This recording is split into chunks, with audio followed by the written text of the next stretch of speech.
સુશાસનનો પર્યાય આયુષ્માન કાર્ડ બન્યું તાપીના નવજાત જોડિયા બાળકો માટે સુરક્ષા કવચ 5 લાખ જેટલી રકમની વ્યવસ્થા કરવી અસંભવ હતી.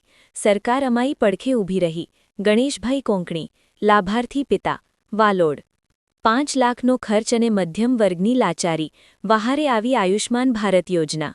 ભારતના પૂર્વ વડાપ્રધાન અને ભારત રત્ન સ્વ અટલ બિહારી વાજપેયીજીની 100મી જન્મજયંતિ નિમિત્તે દેશભરમાં સુશાસન સપ્તાહની ઉજવણી થઈ રહી છે. સુશાસન એટલે માત્ર વહીવટ નહીં, પણ મુશ્કેલીના સમયે સરકારનું નાગરિકની પડખે હોવું. આ વાત સાચા અર્થમાં સાર્થક થઈ છે જ્યારે તાપી જિલ્લાના કોંકણી પરિવાર પર ચિંતાનો પહાડ તૂટી પડ્યો. વાલોડ તાલુકાના દેગામા ગામના ગણેશભાઈ કોંકણીએ જણાવ્યું કે ઘરે જોડિયા બાળકોના જન્મની ખુશીઓ તો આવી, પરંતુ સમય પૂર્વે ડિલિવરી થતાં બાળકોનું સ્વાસ્થ્ય નબળું હતું, જે માટે તબીબોએ 1 મહિના સુધી બાળકોને ઓબ્ઝર્વેશનમાં રાખવાની સલાહ આપી હતી, જેનો અંદાજિત ખર્ચ ₹5 લાખ જેટલો થતો હતો. મારા જેવા સામાન્ય પરિવાર માટે આ રકમ ભરવી અસંભવ હતી. વધુમાં ઉમેર્યું કે અમે ખાનગી હોસ્પિટલોના તબીબોના માર્ગદર્શન હેઠળ વ્યારાની મોદી ચિલ્ડ્રન હોસ્પિટલ ખાતે પહોંચ્યા હતા. અહીંના તબીબોએ આયુષ્માન ભારત યોજના અંગેની જાણકારી આપીને કાર્ડ કઢાવવાની પ્રક્રિયા ત્વરિત પૂર્ણ કરી હતી. હવે મારા બાળકો 1 મહિના સુધી તબીબોના નિરીક્ષણ હેઠળ રહેશે, જેનો સંપૂર્ણ ખર્ચ સરકાર દ્વારા ભોગવવામાં આવશે. મારા બાળકોની શ્રેષ્ઠ સારવાર કરાવીને મને આર્થિક સંકટમાંથી મુક્તિ આપવા બદલ અને મુશ્કેલીના સમયે અમારી પડખે ઊભા રહેવા બદલ હું સરકારશ્રીનો હૃદયપૂર્વક આભાર માનું છું. વડાપ્રધાન નરેન્દ્રભાઈ મોદીના નેતૃત્વમાં ચાલી રહેલી આ યોજનાઓ છેવાડાના માનવી સુધી પહોંચી રહી છે. આજે આયુષ્માન કાર્ડ લાખો પરિવારો માટે માત્ર સરકારી યોજના નથી, પરંતુ નાગરિકો માટે સુરક્ષા કવચ બની રહી છે. આ યોજનાએ લાખો પરિવારને આર્થિક સંકટમાંથી ઉગારી છે. મારું નામ ગણેશભાઈ છે.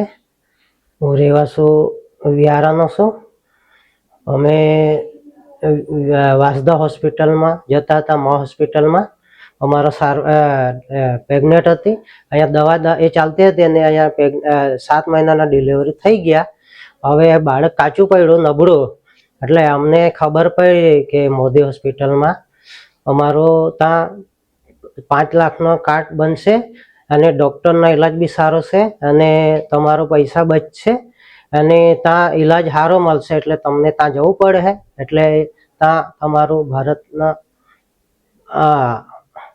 નાગરિક અહીંયા 5 લાખની સહાય છે તમારા હોસ્પિટલમાં. એટલે ત્યાં જઈએ તો સારું તમારું કામ સફળ થશે ને પૈસા બચશે અને સારું કરશે સરકારી.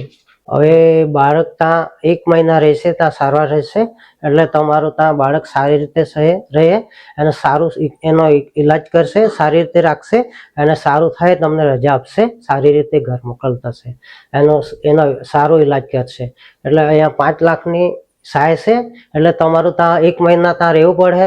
એના ડૉક્ટર લોકો સારી રીતે એનો વિકાસ કરશે, સારું સારવાર કરશે, સારું રહેશે અને સારા થઈ પછી રજા આપશે. એટલે 5 લાખ તો અમે અહીંયા સહાય મળતી છે.